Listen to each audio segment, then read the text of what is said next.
Hi అండి, అందరికీ నమస్తే. ఎలా ఉన్నారు? బాగున్నారా? మరొక వీడియోతో అయితే మీ ముందుకు వచ్చాను. దసరా శరన్నవరాత్రుల్లో ఈ వీడియో పెట్టడం మాకైతే చాలా సంతోషంగా ఉంది. మేమైతే ఇప్పుడు విజయవాడలో అమ్మవారికి అయితే బోనం చెల్లిస్తున్నాం. బిఫోర్ వీడియో అయితే చూసుంటారు కదా, విజయవాడలో మేము బోనం చెల్లిస్తున్నాం అని చెప్పి. అయితే ఇక్కడ ఉన్న వాళ్ళకి పసుపు బొట్టిద్దామని అయితే అనుకున్నాను. ఫస్ట్ అయితే మనం ఏ కార్యక్రమం చేసినా గానీ మన ఇంటి ఆడబిడ్డకే ఫస్ట్ ఇస్తాం కదా, అలాగే మిన్నమ్మకి పసుపు పూసి, మా మమ్మీకి అక్కడ ఇంకొక ఆమె ఉంటే తనకి కూడా పసుపు పూసి బొట్టు పెట్టాను. ఇంకా ఇప్పుడైతే మా చెల్లికి పెట్టేసి ఇక అమ్మకి బొట్టు పెట్టాను. భర్తల మేలే మనసున కోరి వ్రతములు చేయు ప్రతి నారీ. ఇక ఫస్ట్ అయితే మిన్నమ్మకైతే పసుపు బొట్టు ఇస్తున్నాను. మిన్నమ్మకి ఇస్తున్నాను అమ్మ వాయనం అంటే తను కూడా పుచ్చుకుంటున్నాను అమ్మ వాయనం అనేది. ఆ చిన్న అమ్మవారి ఆశీస్సులు అయితే తీసుకున్నాను. తర్వాత అమ్మకైతే ఇచ్చాను. మా మమ్మీ కూడా తన బ్లెస్సింగ్స్ని అయితే నాకు ఇచ్చారు. నాకు ఈ అమ్మవారి దగ్గర జరుపుకోవడం చాలా సంతోషంగా ఉంది. ఇంకా అమ్మకి నేను ఆడబిడ్డను కాబట్టి అమ్మ కూడా మళ్ళీ నాకు కాళ్ళు మొక్కారు. ఇంకా తర్వాత అయితే అక్కడ ఉన్నటువంటి వాళ్ళు పాలు పొంగిస్తుంటే వాళ్ళకు కూడా పసుపు బొట్టు ఇచ్చి ఆశీస్సులు తీసుకున్నాను. అలాగే మా చెల్లికి కూడా పసుపు బొట్టు ఇచ్చాను. మా చెల్లి కూడా తన బ్లెస్సింగ్స్ నాకు కూడా ఇచ్చింది. నాకైతే మా చెల్లి ఒక బిడ్డలాగే అనమాట. ఎందుకంటే తను చిన్నప్పటి నుంచి నేను తనను చూసుకున్నాను కాబట్టి అదంటే నాకు చాలా ఇష్టం. ఇంకా పసుపు బొట్టు ఇచ్చాక బోనాన్ని అయితే పైకి కొండపైకి తీసుకెళ్తున్నాము. ఆ అమ్మ అయితే నాకైతే బోనాన్ని ఎత్తుతుంది.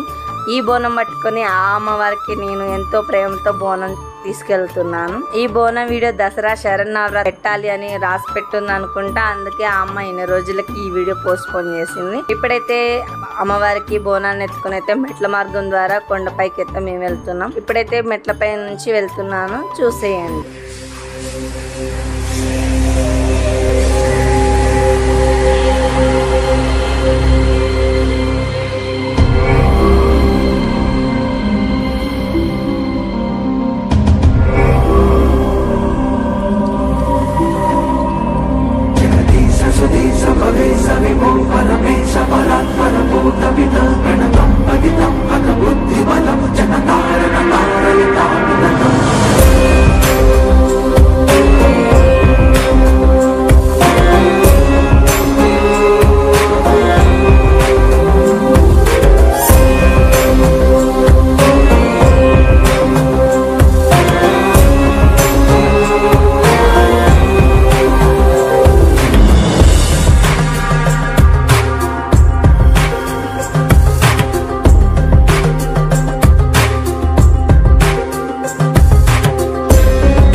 అయితే వచ్చాము బోనం తీసుకొని. ఈ బోనాన్ని ఇప్పుడు అమ్మవారికి చూపించి ఇంకా బయటకు వచ్చాము. బయటికి రాగానే ప్రసాదాన్ని చూసి అందరు కూడా ప్రసాదం పెట్టమంటే అందరికి ప్రసాదాన్ని అయితే ఇచ్చాము.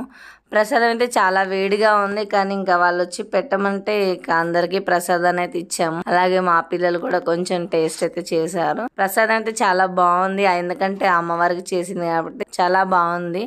ఇంకా ప్రసాదం అందరికి పంచాక కొబ్బరికాయలు కొట్టడానికి అయితే వచ్చాము. కొబ్బరికాయ అంటే ఒక్కొక్కటి అనుకోకండి, మళ్ళీ మా చెల్లి ఇక్కడ కూడా ఒక మొక్కుందంట. 13 కొబ్బరికాయలు కొడతాను మొక్కుందంట. ఇంకా మా చెల్లి 1 by 1 కొబ్బరికాయలు కొడుతుంటే మా మమ్మీ ఆ వాటర్ వేస్ట్ అవ్వడం ఎందుకని మంచిగా గిన్నె బట్టి ఆ తీర్థాన్ని అయితే గిన్నెలోకి పట్టారు. ఇక కన్నయ్య మిన్నమ్మ మా మమ్మీ కూడా కొబ్బరికాయని అయితే కొట్టారు. తీర్థం అయితే వేస్ట్ చేయకుండా అయితే మేము తాగాము, అక్కడున్న భక్తులకు కూడా ఇచ్చాము.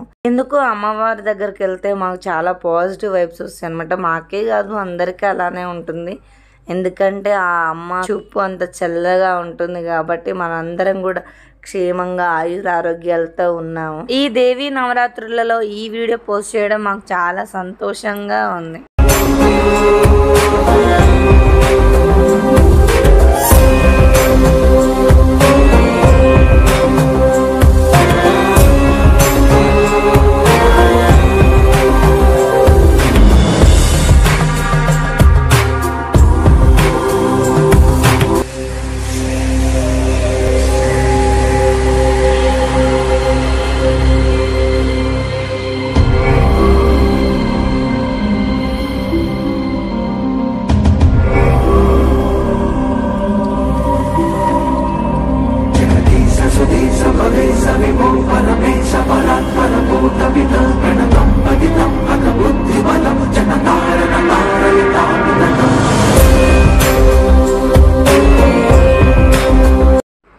అందరిది అయిపోయింది కొబ్బరికాయలు కొట్టడం. ఇప్పుడు నా టర్న్ అనమాట. నేనైతే అమ్మవారికి నా మనసులో ఉన్న కోరికలన్నీ కూడా ఆ తల్లికి వినయంగా విన్నవించుకొని ఇప్పుడు నేను కూడా కొబ్బరికాయని అయితే కొడుతున్నాను. ఆ తల్లి మిమ్మల్ని మమ్మల్ని చల్లగా చూడాలని మనస్ఫూర్తిగా కోరుకున్నాను.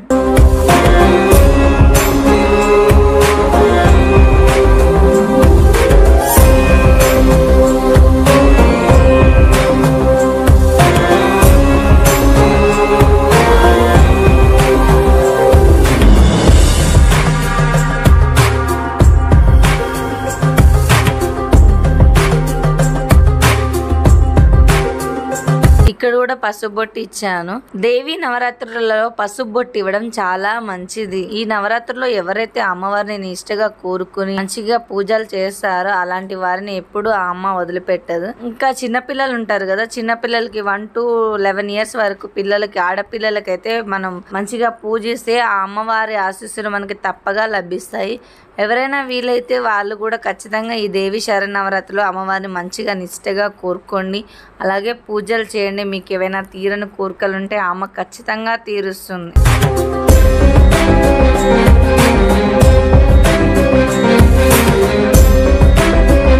పచ్చని చిలుకలు తోడుంటే పాడే కోయిల వెంటుంటే భూలోకమే ఆనందానికి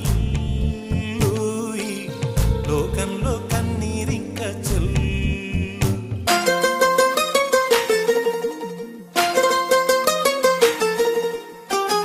హ్యాపీగా అయితే విజయవాడ అమ్మవారి దర్శనం అయిపోయింది. అలాగే మా వీడు ఎలా ఉంది, నచ్చిందా, నేను ఎలా ఎత్తుకున్నాను బోనాలు మంచిగా ఎత్తుకున్నాను. కొంచెం అయితే కష్టపడ్డాను, అయినా అమ్మవారి దయ ఉంది కాబట్టి హ్యాపీగా అయిపోయింది. మా వీడు కనుక మీకు నచ్చితే తర్వాత కదా ఏం చేయాలి, లైక్ చేయండి. ఎవరైనా విజయవాడ వెళ్తారనుకునే వాళ్ళకి షేర్ చేయండి. కొత్తగా మా ఛానల్ సబ్స్క్రైబ్ చేయండి.